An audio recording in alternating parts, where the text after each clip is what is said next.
gente já está começando. Tá aparecendo para vocês? Está aparecendo. Já iniciou aqui a gravação, né? Só um minuto. Então tá. Então, o Comunica Labeco é um projeto de extensão do Laboratório de Ecologia e Conservação da UFPA, que ocorre todas as quintas às 10 horas da manhã. Todas as palestras são gravadas e disponibilizadas posteriormente no canal do Labeco UFPA no YouTube. Tá? Então, eu peço para todo mundo desligar o áudio e o vídeo durante a apresentação, tá? Hoje a nossa palestrante é a doutoranda Joyce Souza, que vai falar sobre mudanças climáticas. Então, Joyce, antes de começar, muito obrigada por vir, tá? Por aceitar nosso convite. Isso. Eu que agradeço vocês pelo convite, muito obrigada. Todo mundo do Labeco, obrigada a Nara especificamente, né, que fez esse convite para mim. A gente já interagiu lá no Twitter, né, do Biodiversidade em Foco, e daí veio o convite para falar então um pouquinho para vocês sobre mudanças climáticas e o meu projeto de tese, né. O que eu vou apresentar aqui para vocês hoje, eu vou fazer uma breve introdução então sobre mudanças climáticas e vou apresentar os resultados que a gente já teve no meu primeiro capítulo da tese que eu apresentei agora na qualificação lá na UERJ, né? Eu sou doutoranda do programa de pós-graduação em Ecologia e Evolução pela UERJ e estou desenvolvendo a minha tese sob orientação do professor Luciano Neves dos Santos, né? Então, vamos falar um pouquinho hoje sobre efeitos das mudanças climáticas na nossa biodiversidade, mais especificamente nos peixes. Bom, eu gosto sempre de começar falando que as mudanças climáticas são um assunto aí, um dos poucos assuntos, né, dessa nossa área científica que chama bastante a atenção da sociedade, né? A gente sempre vê alguma menção a mudanças climáticas nos nossos noticiários, nos blogs e jornais, e algumas iniciativas e alguns rostos já são até bem conhecidos, né? Como, por exemplo, aí a gente tem a Greta, essa ativista novinha, que já está fazendo um grande barulho sobre a questão das mudanças climáticas e a necessidade que a gente tem de dar mais importância a esse assunto e dos nossos governos também adotarem políticas mais amigáveis ao meio ambiente, né? Mas enquanto a gente tem esse lado que defende, né, ações para mitigar os efeitos das mudanças climáticas, e a gente já tem também, inclusive, alguns desses efeitos sendo sentidos e sendo observados por nós, como, por exemplo, esses incêndios que aconteceram recentemente na Austrália. A gente tem também presença de ciclones, como teve aquele Idai em Moçambique, em 2018, se não me engano. Isso tudo a gente já sabe que são efeitos dessas mudanças que o planeta está sofrendo. Mas, ao mesmo tempo que a gente observa e a gente vê isso, os cientistas falam sobre isso para a gente também tem uma outra parte da sociedade que ainda tem uma postura um pouco negacionista em relação às mudanças climáticas, né? E eu gosto bastante de colocar esse frame aqui dessa entrevista do Donald Trump, que, aliás, a gente ainda não sabe, né, se vai ser reeleito. Está tendo a contagem ainda lá nos Estados Unidos, que ele fala que ele não é I'm not a big believer in global warming, né? Como se você acreditar ou não na mudança climática te tornasse imune aos efeitos dela. E também coloquei aqui para vocês esses dois órgãos, que são os órgãos que estão encarregados de fazer as pesquisas sobre as mudanças climáticas e que lançam para a gente as tendências com as quais a gente trabalha, né? Os cenários com os quais a gente trabalha de mudança climática, que são o IPCC e o World Climate Research Programme, que, na verdade, eles fazem também os cenários de mudanças climáticas, que são conhecidos como CEMIP, e esses cenários são, inclusive, incorporados pelo IPCC nos seus relatórios, que aí eles exploram mais detalhes e a gente consegue, então, usar esses cenários como base para os nossos estudos científicos. Bom, mas então fala-se muito de mudança climática, né? Como eu mostrei nesse slide anterior, mas o que são, de fato, então, as mudanças climáticas? Como a gente define isso? A gente define as mudanças climáticas, então, como qualquer mudança do clima ao longo do tempo, sejam essas mudanças fruto de uma variabilidade natural, como a gente observa, né, os períodos glaciais e interglaciais que ocorrem durante as eras geológicas do planeta, ou como resultado da atividade humana, através da alteração da composição da atmosfera no planeta. O que a gente observa hoje é exatamente isso, né? As nossas emissões estão levando a uma mudança ali nas concentrações de gases na atmosfera, e isso está acelerando um processo de aquecimento do planeta. É importante a gente também lembrar, quando a gente está falando de mudança climática, que existe uma diferença entre tempo e clima, né? Quando a gente fala de tempo, de previsão de tempo, a gente está falando de mudanças ali rápidas, mudanças a curto prazo, né? Então, se vai chover no final de semana, qual vai ser a média de temperatura, se vai fazer sol, se tem frente fria, se não tem. Quando a gente está falando de clima, a gente está falando de mudanças permanentes nas características de um determinado bioma, uma determinada região. E, em geral, a gente se baseia em mudanças por pelo menos mais de 30 anos para dizer que ocorreu, então, uma mudança ali no clima da região. E o nosso maior exemplo disso é justamente o degelo que está acontecendo nas regiões polares. Bom, mas então, se as mudanças climáticas elas são um fenômeno natural, como a gente viu ali nas definições, por que tanto bafafá, né? Por que se fala tanto disso? Por que as mudanças climáticas preocupam tanto? E a resposta disso está na velocidade com que a mudança climática atual está acontecendo. Para a gente ter uma noção, na última glaciação que a gente teve, né, o último período ali, quando a gente começou a esquentar, a gente não, o planeta começou a esquentar. Para entrar nessa era interglacial que a gente vive hoje, a gente teve um aquecimento de 1,8 graus Celsius na temperatura global ao longo de 50 mil anos. Se a gente olhar para os resultados que a gente tem aí de aquecimento global recente, principalmente ali a partir de 1960, embora o aquecimento já esteja acontecendo desde a Revolução Industrial, a gente vai ver que a gente teve um aumento de 2,2 graus Celsius no Círculo Polar Ártico, não na temperatura média global, nos últimos 50 anos. Então, a gente conseguiu, em uma região do planeta, aumentar mais em temperatura do que a gente aumentou ao longo de 50 mil anos na última glaciação. E isso é a nossa responsabilidade, falar sobre as mudanças climáticas e mitigar esse efeito é a nossa responsabilidade, porque as principais fontes de emissão de gases que estão acarretando nesse fenômeno são as fontes antropogênicas, né? Não só pela emissão de gases industriais, que ainda é um dos maiores, ainda cobre a maior porcentagem de gases emitidos, mas também pelo uso de produtos como aerosóis, principalmente por mudanças no uso do solo, porque quando você tem um desmatamento, não só você está impedindo, você está retirando ali vegetação que poderia sequestrar carbono da atmosfera, como você também está formando o albedo. Então, você está formando uma superfície que vai permitir refletir mais ainda a luz solar e aumentar esse efeito de aquecimento na atmosfera. Então, como essas fontes são de variação, são fontes de emissão principalmente antropogênicas, isso torna a mudança climática também uma responsabilidade nossa, né? Mitigar esses efeitos. Bom, e aí, de novo, por que então a gente tem essa preocupação especialmente em relação ao nosso componente biótico? Bom, se a gente for parar para analisar, a gente já viveu aqui na Terra, planeta Terra, a gente já viveu não, eu só estou vivendo por agora, mas a gente já passou aqui na Terra por 5 extinções em massa.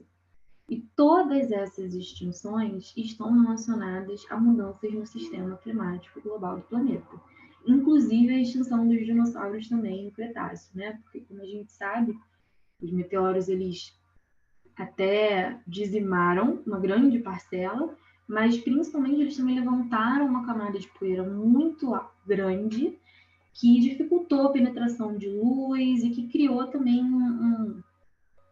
uma atmosfera, digamos assim, mais carregada e mais quente. Então, isso também contribuiu para a extinção desses animais aí no período lá do Cretáceo.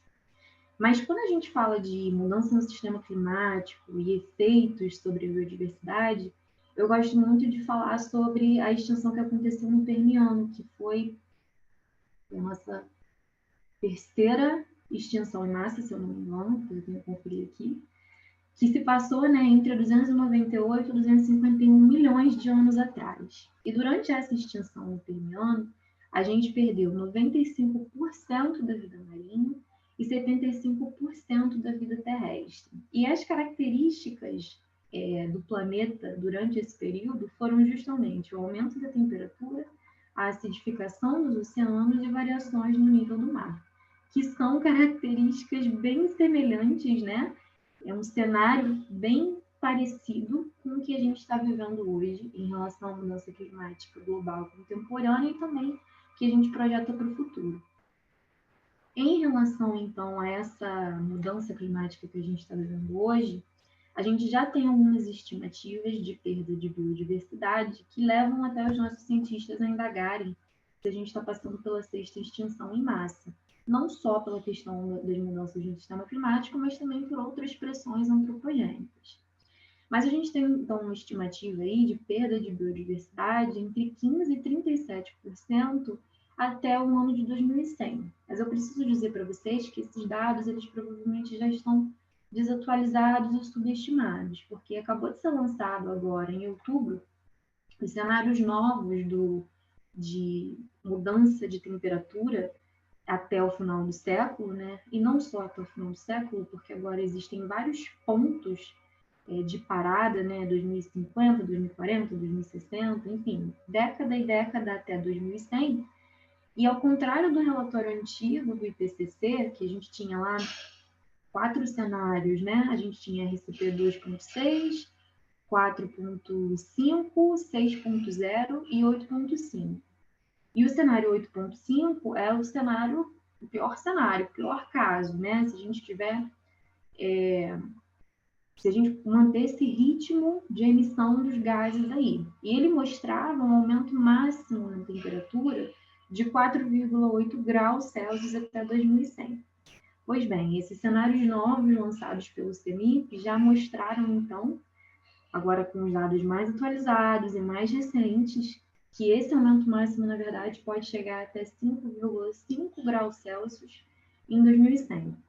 E esses cenários do CEMIP, como eu mencionei anteriormente, eles são utilizados nos relatórios do IPCC, tá? Embora também agora, inclusive, são muito interessantes esses cenários, para quem gosta de ver essas coisas, trabalhar com isso, eu aconselho dar uma lida lá nos artigos, porque agora a gente tem vários cenários diferentes, levando em conta a adoção de políticas ambientais ou não, a gente tem cenários intermediários, cenários mais otimistas, a gente tem cenários em que a gente percebe lá depois de 2050 que a gente tem que diminuir as nossas emissões e eles fazem as projeções, então está muito interessante.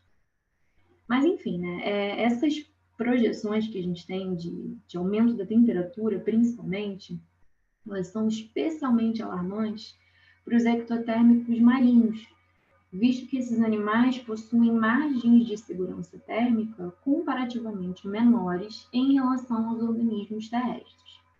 E aí, nesse sentido, né, a gente pode, então, utilizar a fauna de áreas costeiras, rasas e de baixa massa térmica, como os estuários, que é o sistema que eu estou trabalhando, né, para poder tentar detectar efeitos precoces das mudanças climáticas sobre os sistemas biológicos. E aí a gente consegue ter medidas, né, da vulnerabilidade das espécies ao aumento da temperatura projetada.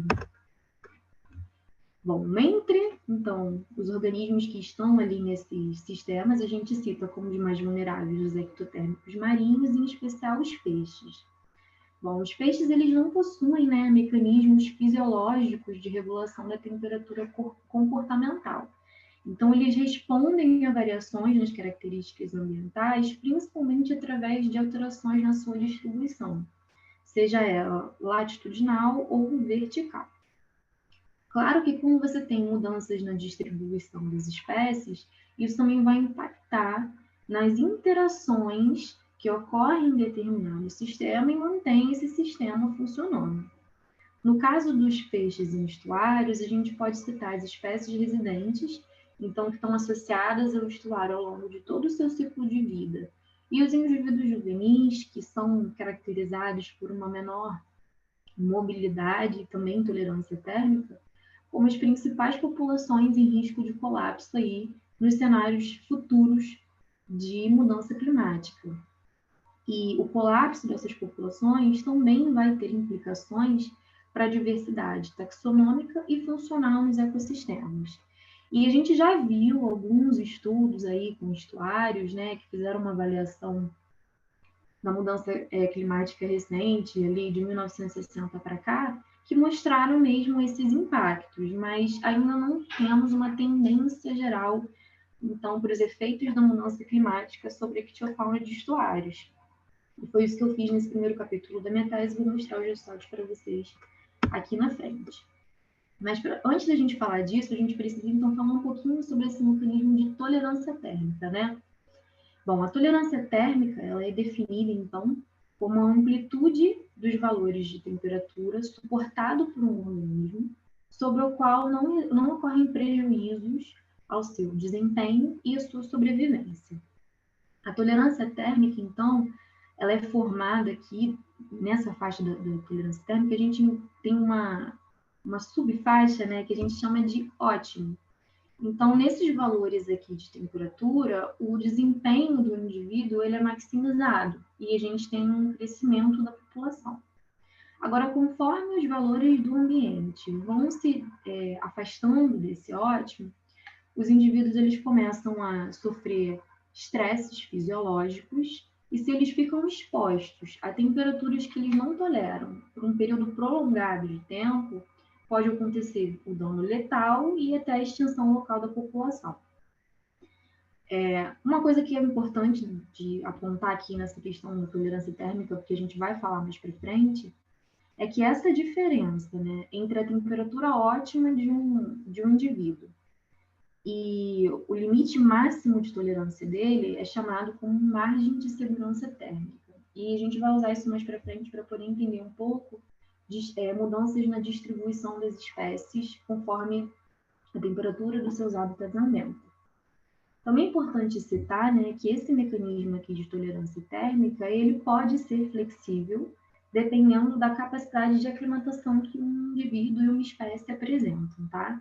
Então, tanto essa curva pode andar para a direita ou andar para a esquerda, como ela pode também aumentar ou ficar mais fininha ou achatar. Mas isso vai depender justamente dessa capacidade de aclimatação, que é uma resposta fenotípica da espécie, tá? Quando ele capta um sinal ambiental, como, por exemplo, a mudança na temperatura, e aí ele ajusta o seu metabolismo de forma a conseguir se adaptar melhor ali e manter o seu desempenho e sobrevivência. Opa. Beleza. Bom, é importante também a gente pensar que o aquecimento global não acontece de forma uniforme em todo o planeta. E a gente tem maiores taxas de aquecimento para as regiões temperadas.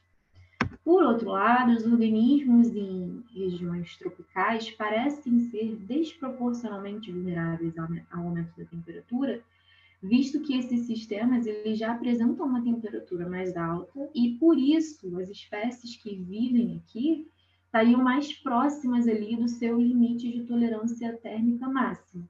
Então, a margem de segurança térmica das nossas espécies tropicais ela seria menor em comparação à margem de segurança térmica dos organismos em regiões temperadas. E assim como o aquecimento não acontece de forma uniforme, também vai ser a resposta das espécies, né? E para as espécies aqui em regiões tropicais, que a gente tem essa questão de estarem mais vulneráveis, teoricamente, a gente espera duas respostas, dois mecanismos, que seriam ou a diminuição das suas populações, quando elas não conseguem migrar, então elas vão entrando em declínio e podem chegar a ser extintas, ou a sua migração justamente em direção aos polos, né? Procurando ambientes com águas mais frias. E essa migração em direção aos polos, ela até rendeu essa expressão tropicalização das áreas temperadas, e a gente tem visto esse fenômeno acontecer com um pouco mais de frequência a partir ali da década de 80, meados para final da década de 80, que foi quando a gente começou a registrar um aquecimento um pouco mais agressivo, assim, um aumento de 0,2 graus Celsius na média global por década. Isso também impulsionou o número de estudos, né, avaliando justamente a vulnerabilidade de espécies em relação aí ao aumento da temperatura, mas entender como que as comunidades estão se comportando é um pouco mais desafiador. E levou, inclusive, os pesquisadores dessa área de mudanças climáticas a defenderem aí duas vertentes, que seriam as mudanças climáticas estão apenas remodelando os ecossistemas, então as espécies estão migrando em direção aos polos, os sistemas mudam, são novas interações, nova comunidade, mas não existe, teoricamente, um prejuízo ali à escala local, só a extinção a nível global. E existe uma outra vertente que defende que não, a gente está perdendo espécies e está perdendo indivíduos em uma taxa acelerada, e isso tem sim consequências para os ecossistemas a nível local.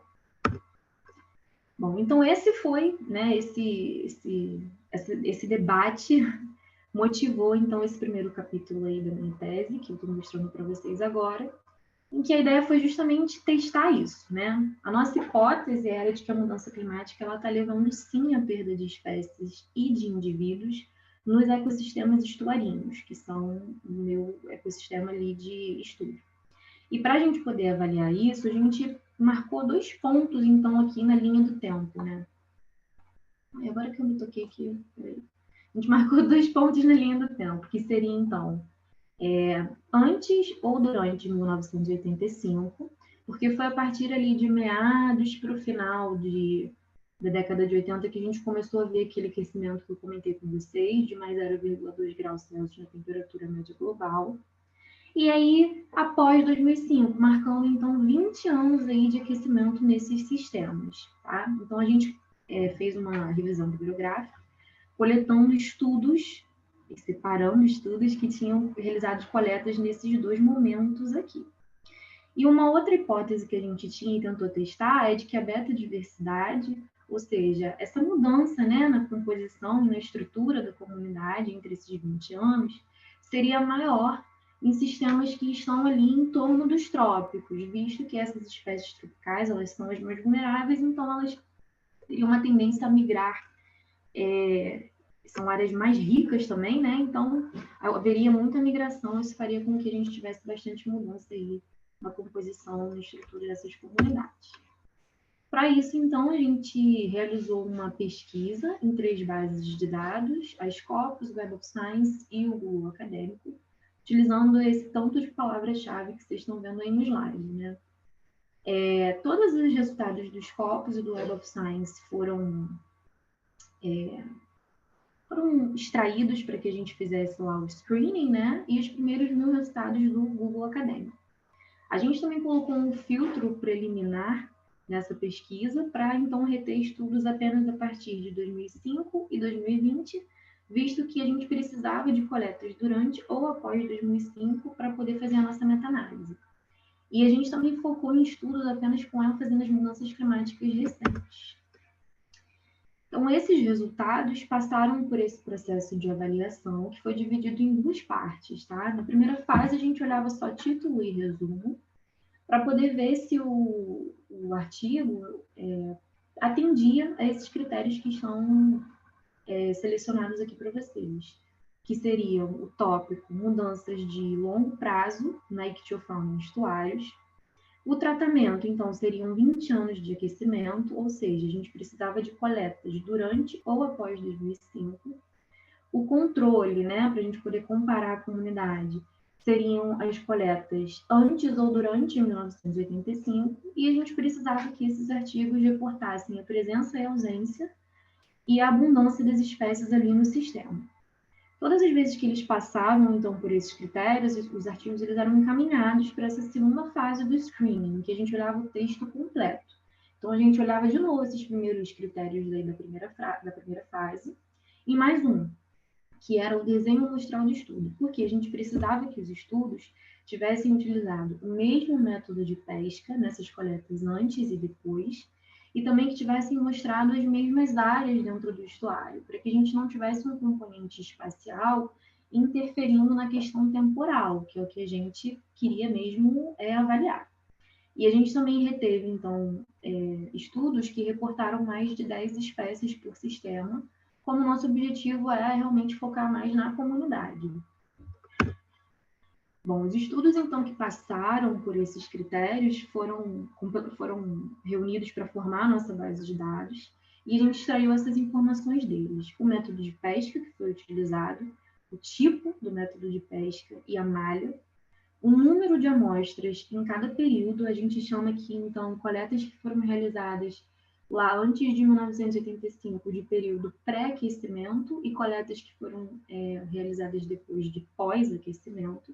Então, a gente pega o área amostral de cada um desses momentos, assim como a área amostral por réplica. A gente também registrou a riqueza taxonômica no sistema, a abundância total e a abundância por espécie. Checamos a nomenclatura das espécies no Catalog of Fishes e transformamos a abundância em espécie em densidade, né? O número de indivíduos a cada 100 metros quadrados, para tentar eliminar possíveis vieses assim, que estivessem relacionados a uma diferença no número de amostras entre períodos.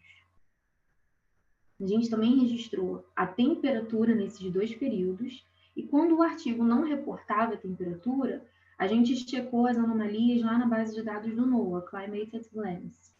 Também registramos a salinidade ali dos estuários, nos dois períodos, e registramos a área dos estuários e o domínio marinho em que eles estavam inseridos, né? Respectivamente com o Google Earth e com a classificação lá de Spalding em colaboradores.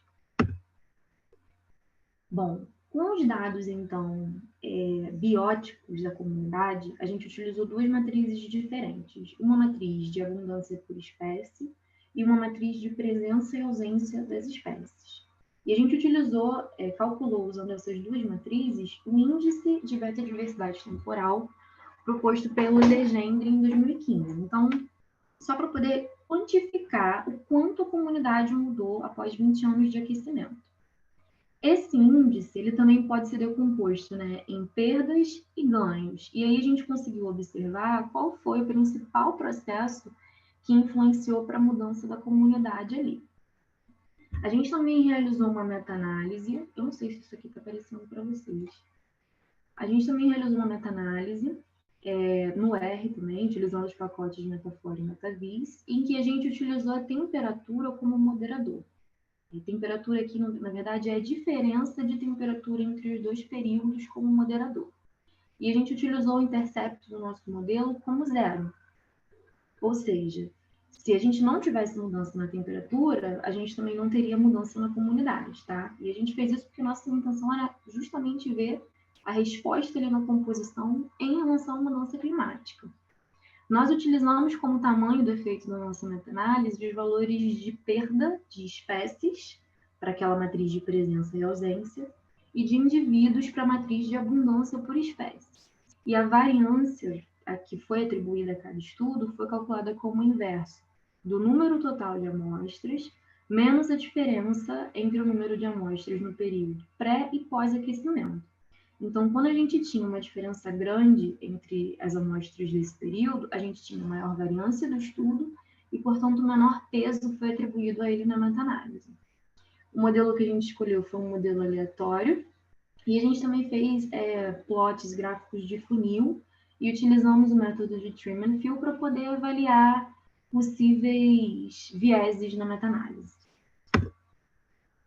Bom, então, os nossos resultados são esse aqui, né? A gente encontrou, ao total, 1.061 artigos, dos quais 44 foram avaliados ali no nível de texto completo, e desses 44, 12 artigos atenderam a todos os critérios e formaram a nossa base de dados, que contemplava ali 19 estuários. Todos os artigos, eles são estudos publicados e revisados na literatura e foram publicados entre 2008 e 2020. E todos os estuários em que houveram essas coletas estavam em regiões de domínio temperado, tanto no hemisfério sul quanto no norte. Os artigos eles contemplavam 4 tipos de estuários, mas a maioria dos estudos aconteceu em baías. E a gente também teve uma grande variação aí na área desses estuários, que foi de 0,02 até 426 quilômetros quadrados. A maioria dos estuários era salobro, com exceção de apenas 3, que eram hipersalinos, que era Malandra, Zacatecas e Enfermeria, vocês vão ver mais para frente. E a metodologia de pesca também variou entre os estudos, mas a principal foi o arrasto. A gente pode observar uma grande amplitude aí de diferença de temperatura, que foi desde o valor negativo, né, de menos 0,04 graus, até estuários que aqueceram mais de 3 graus em 20 anos. E a gente também observou uma grande diferença na riqueza de espécies, né, com sistemas com 19, como o Elkhorn Slough, que foi também o sistema que mostrou essa variação negativa da temperatura, até a Baía de Sepetiba, aqui no Brasil, né, que mostrou um total de 117 espécies. Bom, aqui então a gente vê os resultados lá da beta-diversidade temporal para matriz de dados de abundância. Não sei se isso aqui está aparecendo para vocês, gente. Eu acho que assim fica melhor. Desculpa se estiver aparecendo, tá? Não me toquei. Mas voltando aqui, os valores, então, usando a matriz de abundância, a gente teve valores de beta-diversidade temporal maiores do que quando a gente utilizou a matriz de presença e ausência das espécies. Mas aquele padrão atitudinal que a gente esperava observar, com maiores valores aqui mais próximos às regiões tropicais, ele não ficou tão claro. Ao invés disso, a gente pode observar uma forte influência do método de pesca utilizado, porque a gente teve alguns estuários aqui, como esse Swan, Redfish e Oyster Lakes, em que a gente tinha, eles foram amostrados tanto com redes de arrasto, quanto com redes de espera. E a gente observou uma grande variação no índice de beta-diversidade temporal, dependendo então do método que foi utilizado. Mas, de uma forma geral, a gente observou que a perda de indivíduos foi o que mais contribuiu para os valores de beta-diversidade temporal, tá? Com exceção de alguns sistemas, como esse aqui, ó, que é a Baía de Bridgewater, ali no Mar do Norte, a Baía de Sepetiba, aqui no Rio de Janeiro, né? E Enfermeria, esse aqui como era mesmo? Oyster Lake, e o Hudson, e o estuário do Rio Hudson, em Nova York.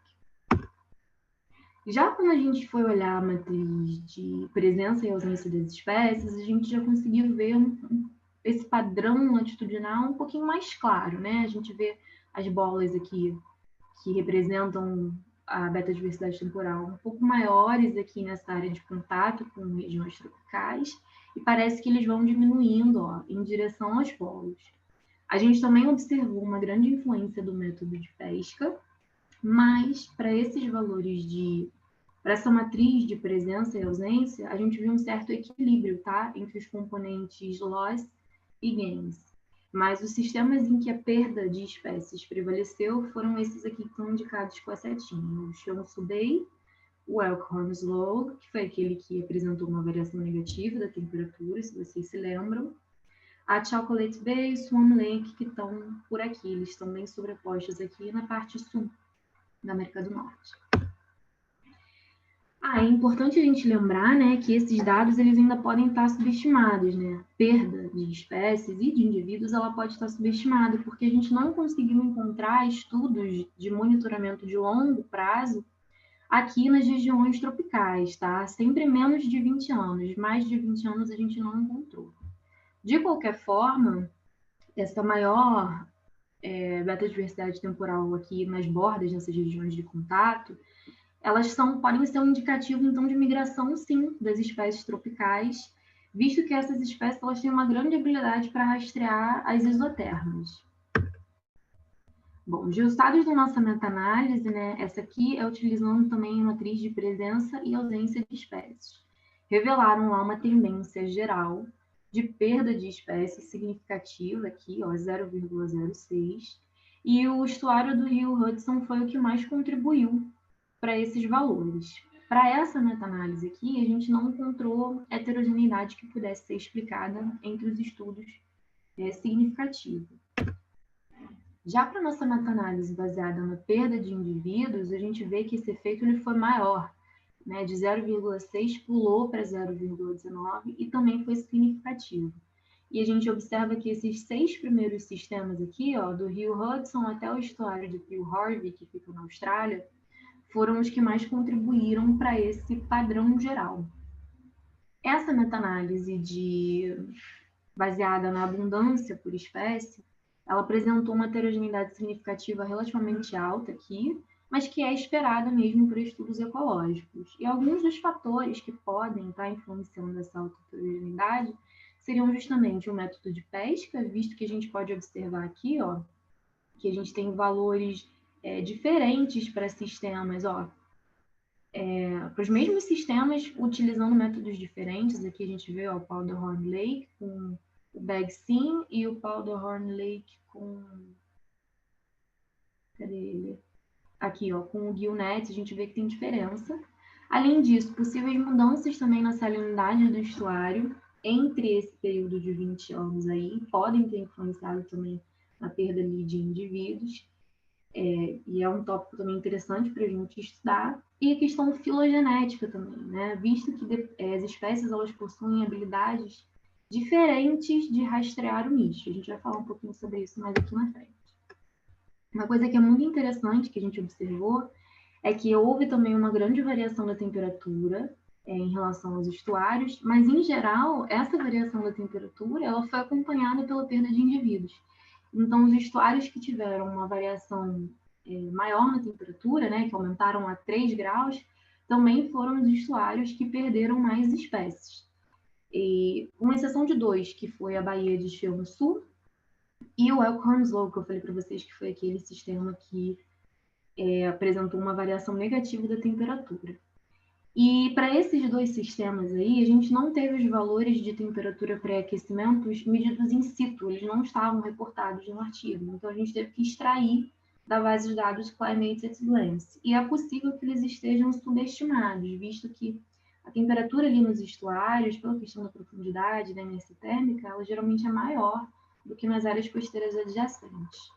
E em relação aqui ao Winslow, que teve aquela variação negativa de temperatura, é importante a gente observar que nesse local a gente tem uma alta variabilidade climática. Então, a gente tem anomalias positivas e negativas de temperatura em anos subsequentes, o que pode ser tão prejudicial para a ictiofauna quanto o aquecimento de forma linear.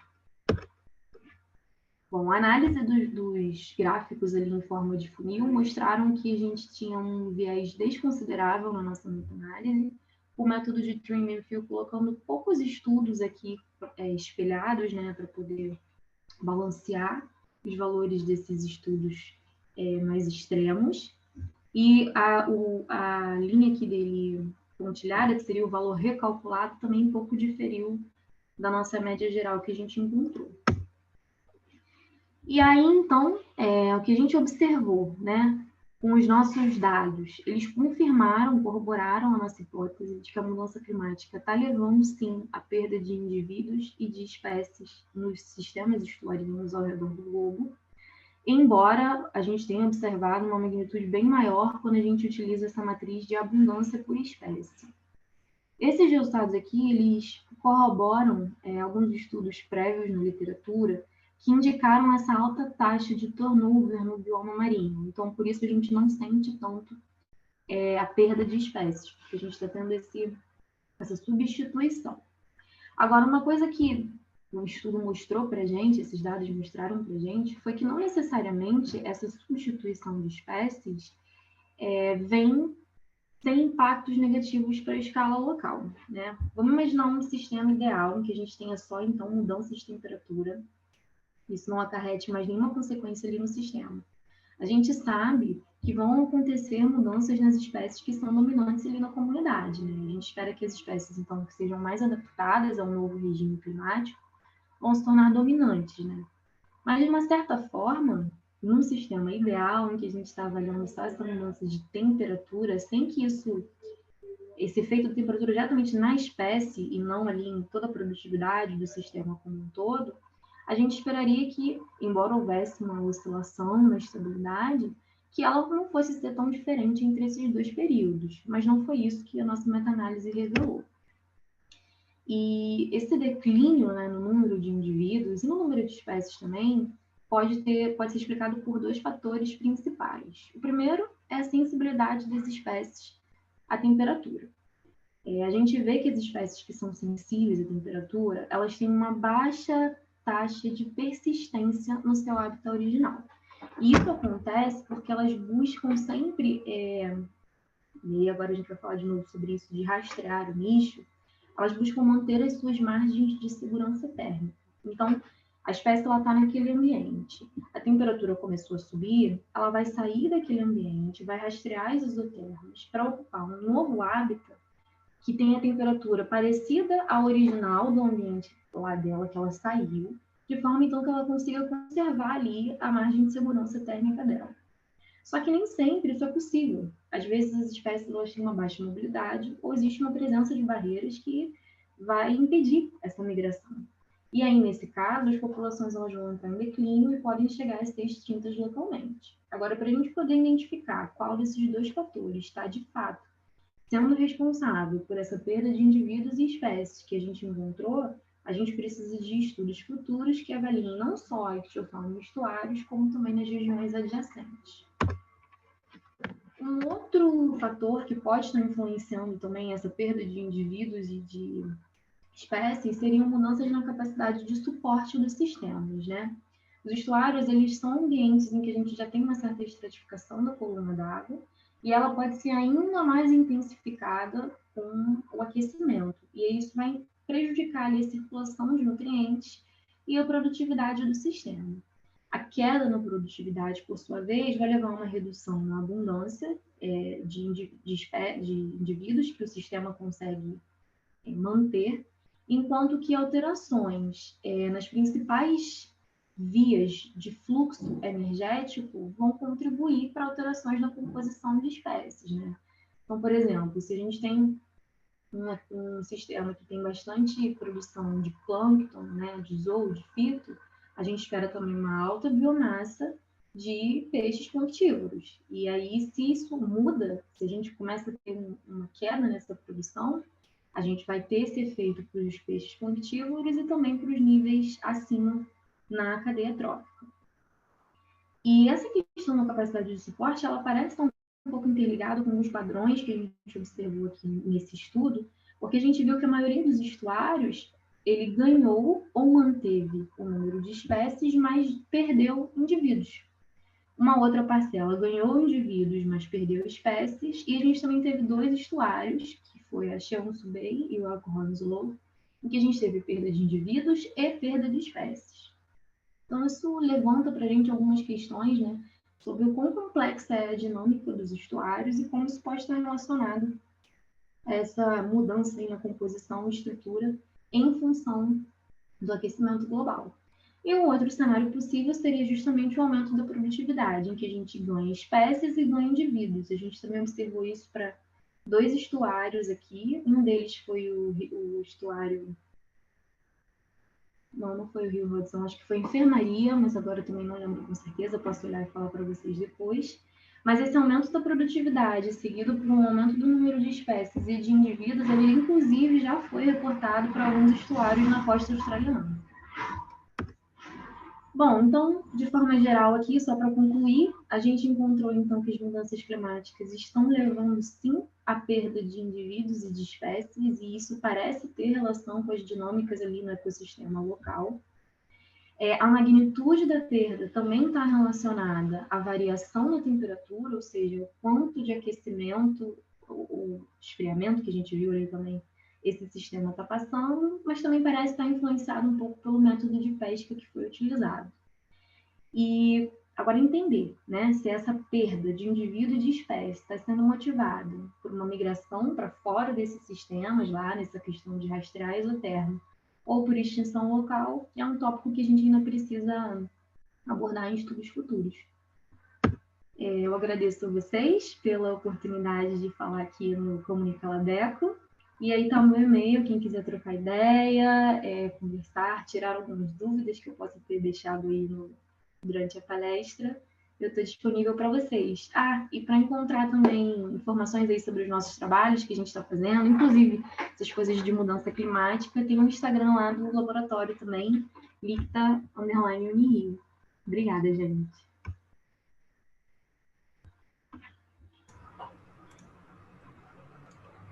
Joyce, parabéns pela palestra, foi muito legal, os slides também ficaram super bonitos.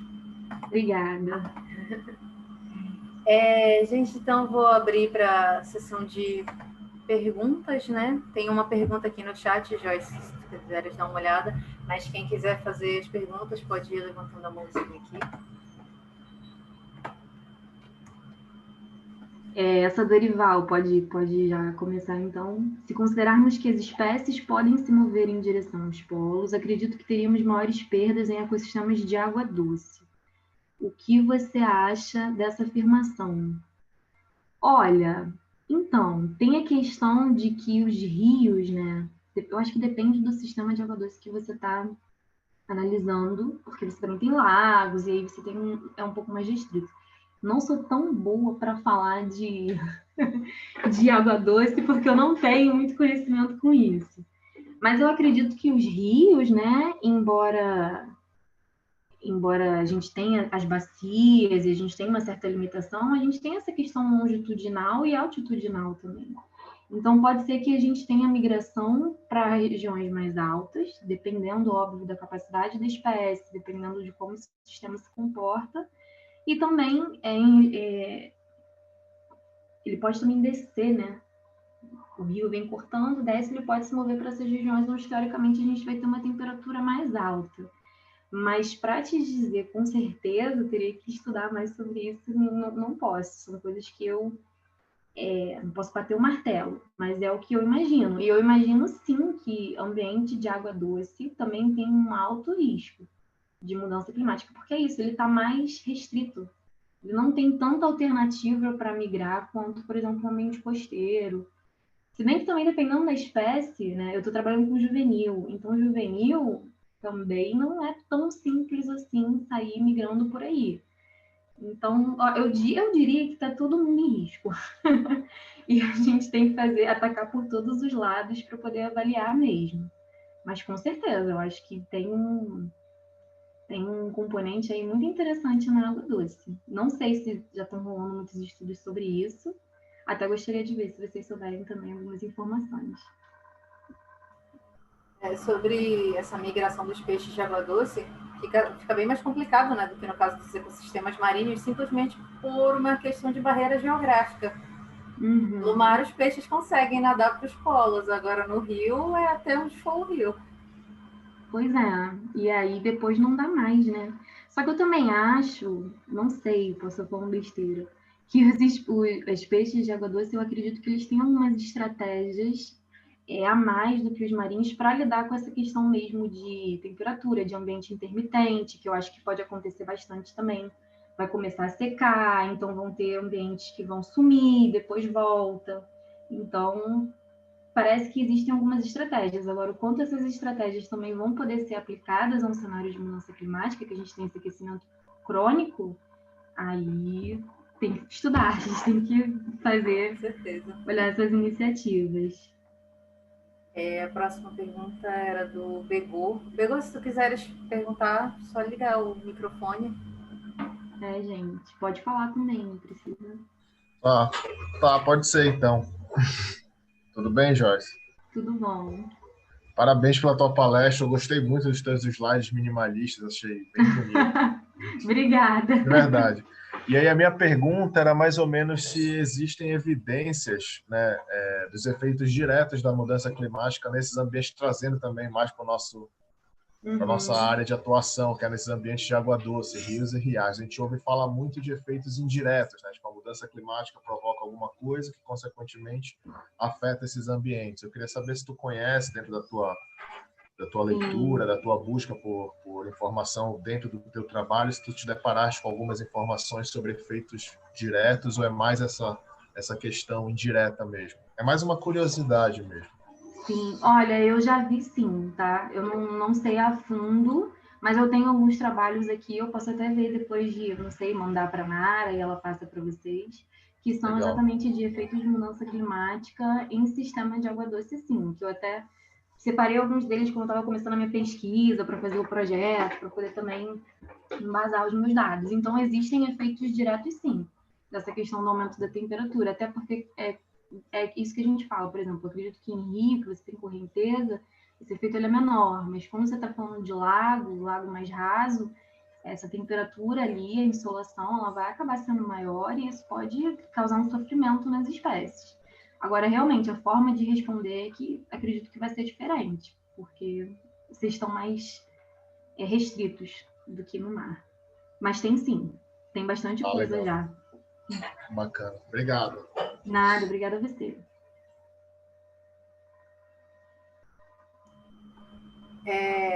Lídia também estava com uma pergunta. Queres perguntar no microfone, Lídia?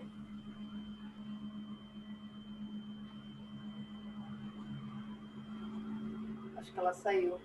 Se tu quiseres então ler aqui no chat. Ela falou não dá agora, mas eu posso ler aqui. Ah, tá. Bom, vou pular essa parte dos parabéns. Obrigada, tá, Lídia? Foi um prazer trabalhar com vocês lá no Biodiversidade em Foco. Foi muito legal fazer as threads. E aí vem a grande pergunta, né? Depois de todos esses resultados, como dialogar com as políticas públicas, levando em consideração o governo negacionista? Você tem intenção de fazer algum tipo de material de divulgação sobre esse trabalho? Então, eu acho que essa é a pergunta do milhão, né? Como que a gente fala com as pessoas? Porque eu inclusive vi uma palestra, eu acho que a Nara também viu, que ela estava nesse workshop, não estava? De Community Ecology, que rolou lá online também. Eu acho que você estava, não estava, Nara? O Bruno estava, que eu sei. Eu me inscrevi, mas eu já estava dando aula no período e não deu para participar.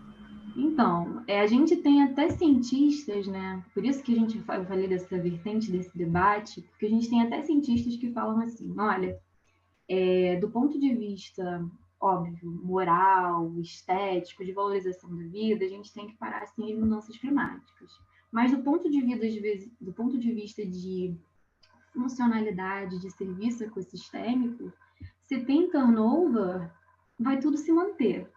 Então, você tem cientistas falando desse tipo de coisa. E eu acho que quando a gente vai falar com os políticos, eu não vejo essa parte moral de, não, é importante preservar, toda vida é uma vida, funcionando muito. Então, acho que para conversar com eles, a gente precisa mostrar que a gente vai ter efeitos que vão chegar até nós.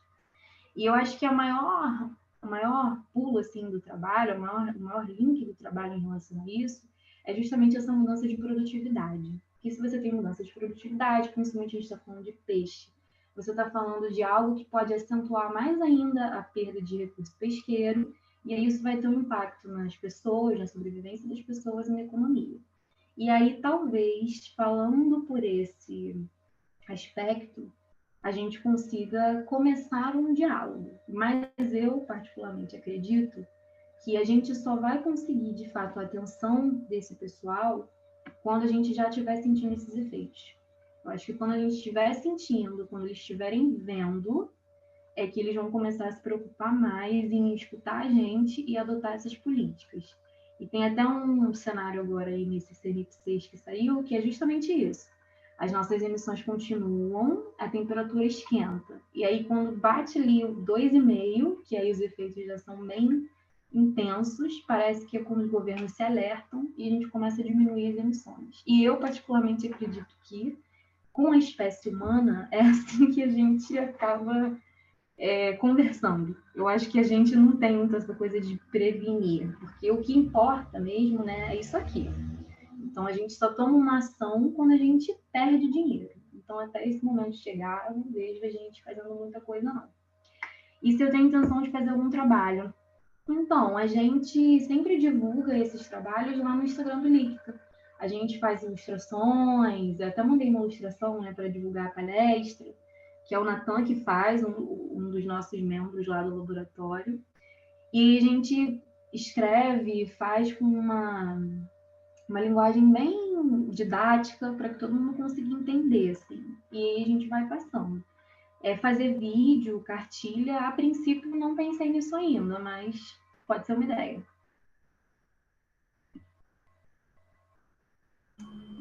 Gente, como a Joyce participou do Biodiversidade em Foco, nós temos as threads que ela escreveu no Twitter, salvas no site. Então, se vocês quiserem conferir, ao invés de ficar procurando pelo Twitter, né, que lá é complicado, eu vou depois colocar aqui o link do site. E aí lá já está linkado todas as threads que ela fez, tá? Ficaram muito legais. E estão com uma linguagem bastante acessível, porque é para um público amplo, né? Ela não escreveu só para os cientistas, então ficou bem bacana. Show. Obrigada. Leonardo, tu queres fazer a tua pergunta ou preferes que leia?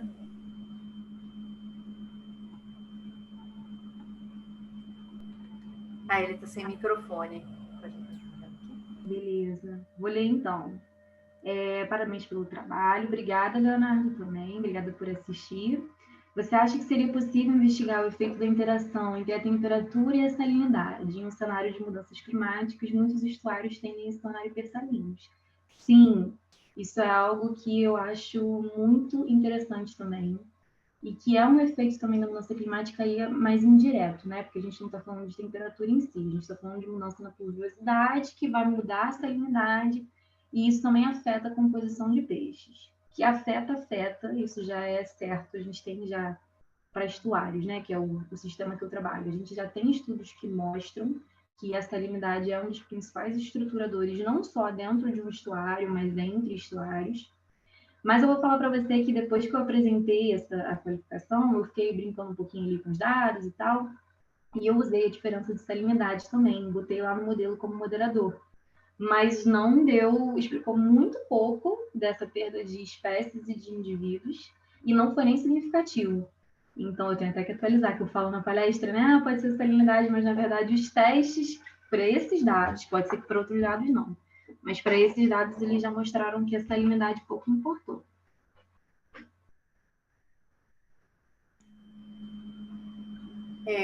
Alguém mais tem perguntas, comentários? Eu tenho uma pergunta, por favor.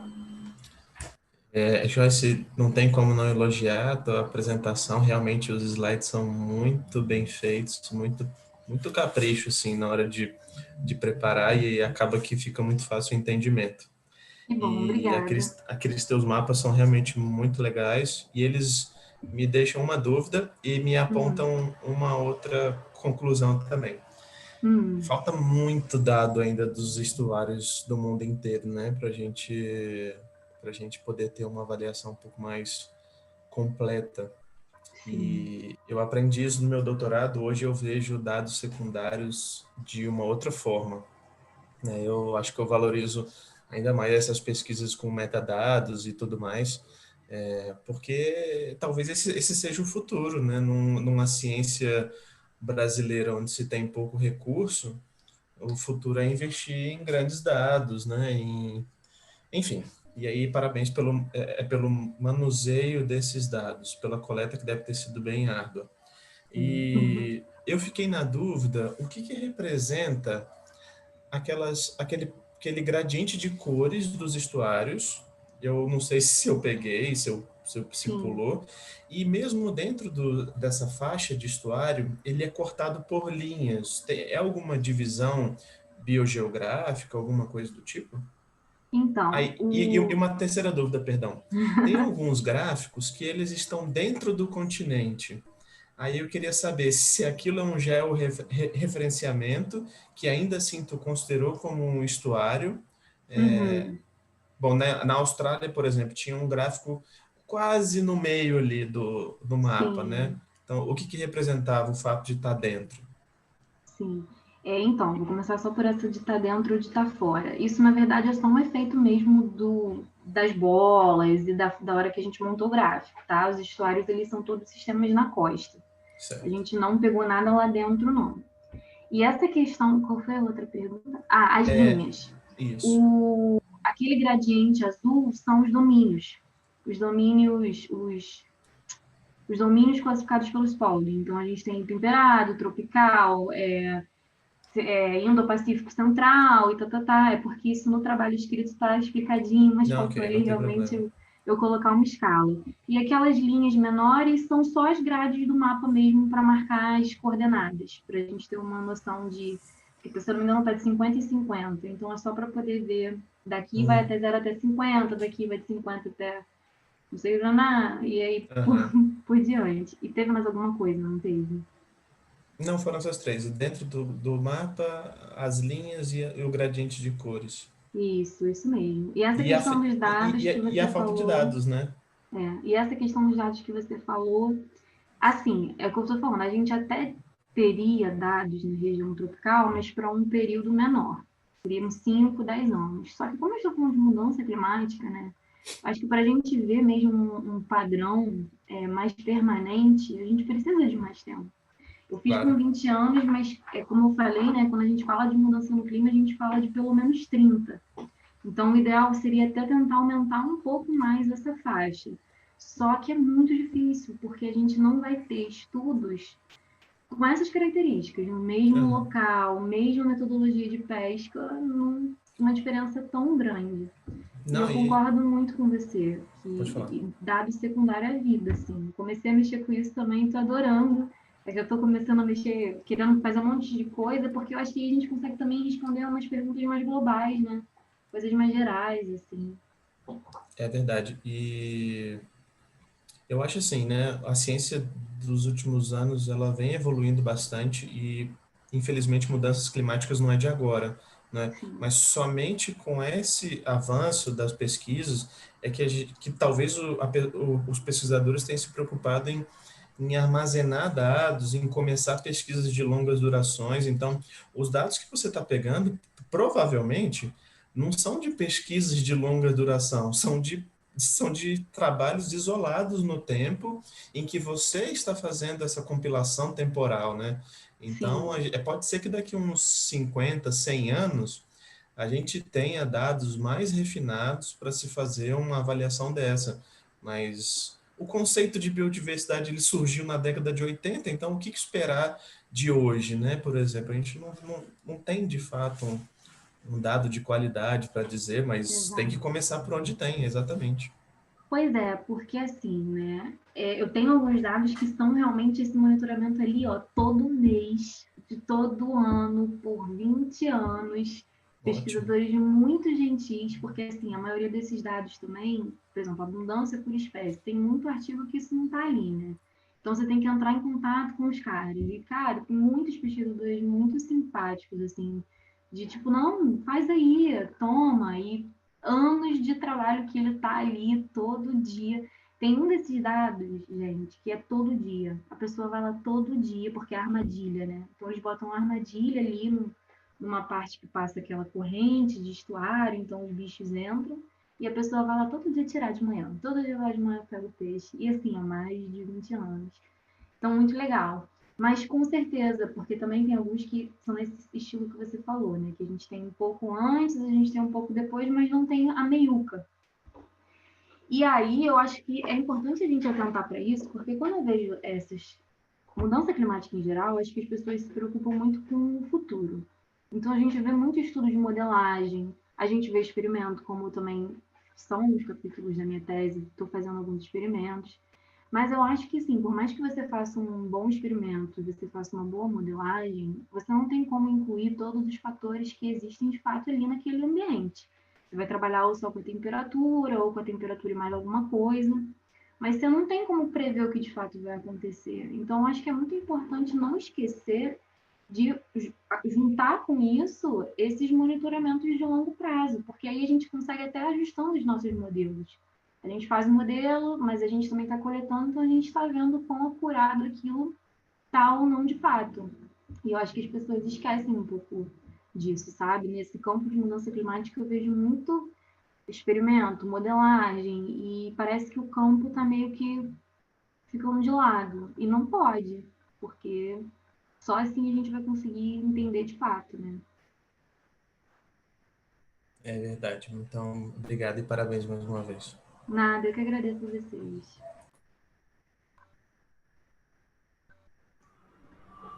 Mais alguém quer fazer alguma pergunta, gente?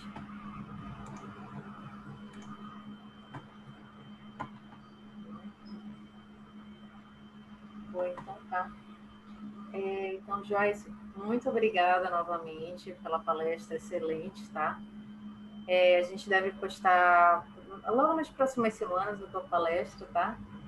E é isso. Então, muito obrigada. Obrigada a vocês mais uma vez pelo convite, tá, gente? Pelas perguntas. Estamos aí. Se quiserem conversar mais sobre isso, só mandar e-mail, me catar por aí, que esse é um tema que eu adoro. O meu orientador fala que eu me encontrei. Ele fala, agora tu se encontrou, né? Só quer saber de mudança climática. Prazer, viu, gente? Obrigada. Um beijo. Até mais, Joyce. Até a próxima.